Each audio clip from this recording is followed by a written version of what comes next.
Hello everybody and welcome back to another video. And as promised, here is the 10 subscriber special. My friend made me this thing. It's a little like plaque thing that I was gonna make into maybe something, I don't know. It's cool anyway. Thanks for so much support. I know this is very late. I already have like 16 subscribers, but yeah, it's always good to have that. Alright, so in this video we're going to be looking at something from recently. It was in July 28th. It is a match between Sam Shankland, the last remaining American in the current 2021 World Cup, and Karjakin, Russian. And this is the first game. It's classical. So here we go. Shankland with the white pieces, Karjakin with the black pieces. First game. Alright. So we have C4 in English. E5, the King's English variation. G3, C6, preferring D5. The knight comes out to F3, also kinda not really baiting this E pawn forward, which he does. He plants the knight on D4, a good central square. Karjakin completes his pawn structure with D5, also tempting this pawn to take. And we have that. He takes it with the queen, puts pressure on this hanging knight. So we defends it with E3. Karjakin responds with bishop c5, putting more pressure on this knight and tempting the trade and go up in material. Shankland attacks his queen with knight to c3. He moves it to the side, still keeping that pressure on the knight. We have d3 by Shankland, trying to get this pawn trade. And we have takes, and takes with the queen, adding another defender to this knight. Karjakin plays knight f6, attempting the castle. Shankland does the same thing, except playing bishop to g2, planting this bishop on this nice diagonal, and also attempting the castle. Castles. And then we have rook d8, again, applying more pressure to this knight. And my computer froze for some reason. There we go. Okay. He moves it out of the way and attacking the queen, offering a queen trade. And we have a queen trade. He moves his rook back. We have b3, bishop to e6. And, oh god, what is this?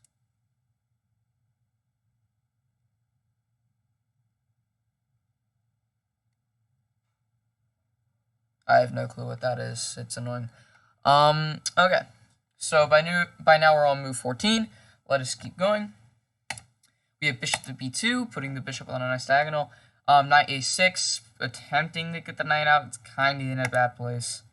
We have rook d1, attempting a rook trade. We have bishop back to prepare.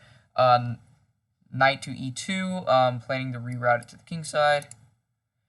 And Karjakin takes that chance to hop his knight on b4. We have knight to d4, and we have bishop to d5, attempting to make this bishop trade and get this very powerful bishop off the board. We have a3, kicking the knight out. We have b4, kind of locking that knight anywhere from going except going backwards, which wouldn't be really ideal because once he goes back, I mean, where is he going to go? He'd have to either move this bishop or go here, which is a very lonely square for the knight. So he kind of just locks that knight out.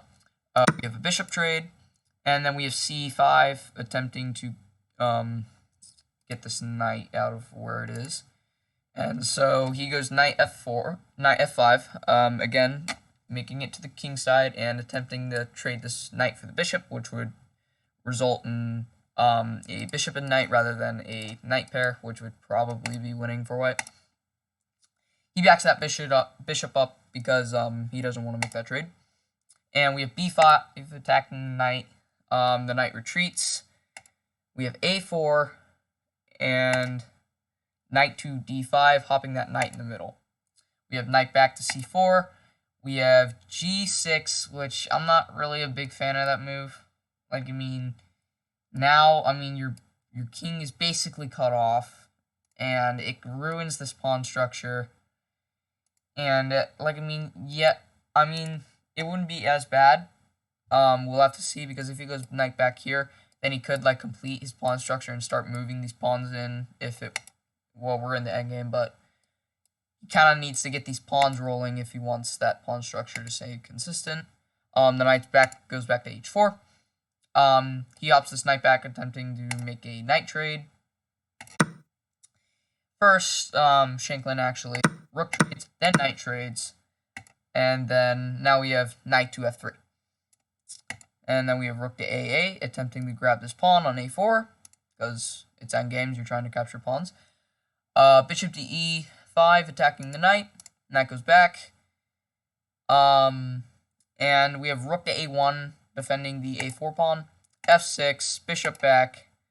Moving the king forward, starting the king walk since we're in the endgame. It's all about the pawns now.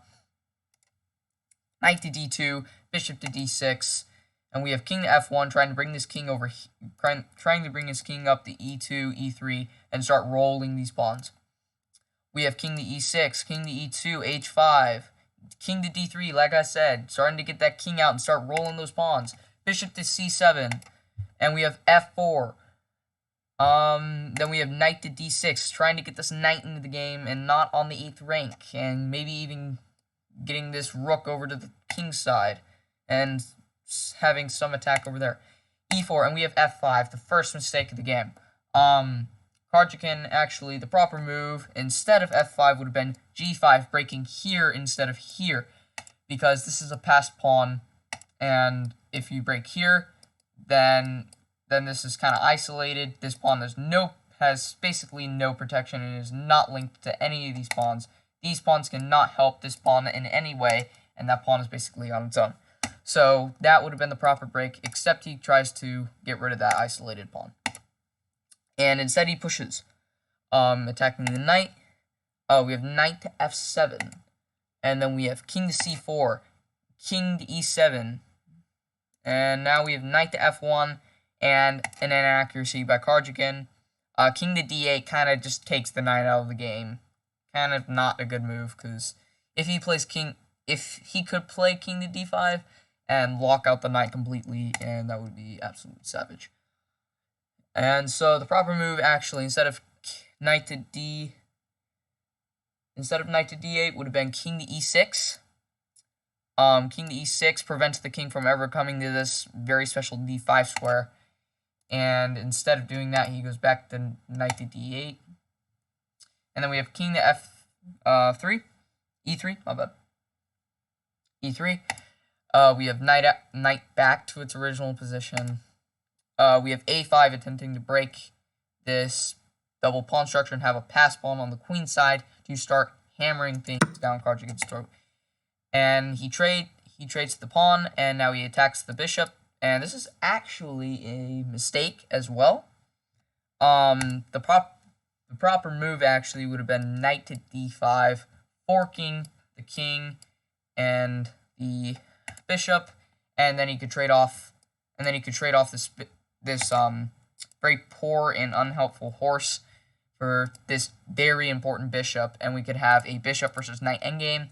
And we all know that the one who has the bishop typically should win, because knights are slow, bishops are fast, and if these rooks ever come off, then black is going to lose the game. So just a big inaccuracy. We have bishop back, rook to d1. We have popping in the knight there, trying to trade off the bishop for the knight. Instead, Shankland checks with the knight, king back, and then he makes that trade. He goes up, and he's up. He's not up a pawn. He gains a pawn here, and he hops the knight in on this very important c7 square, pretty much locking the rook from going anywhere. The bishop checks, and that is actually, I believe, an inaccuracy. Yes, it is. This is an inaccuracy because actually trading this bishop off, again, it's bad for black, because this bishop is very important in this endgame for black, and if it ever goes off, then it's going to be horrible.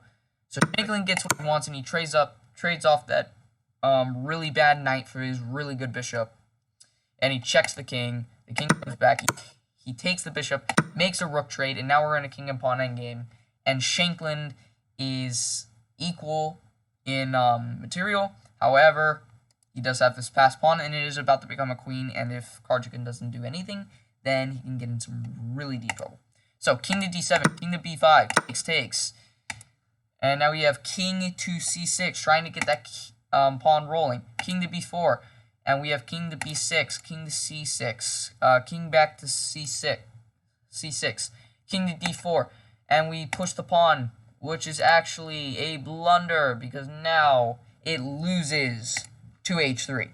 And that is the end of the game. Karjakin resigns, and that is it.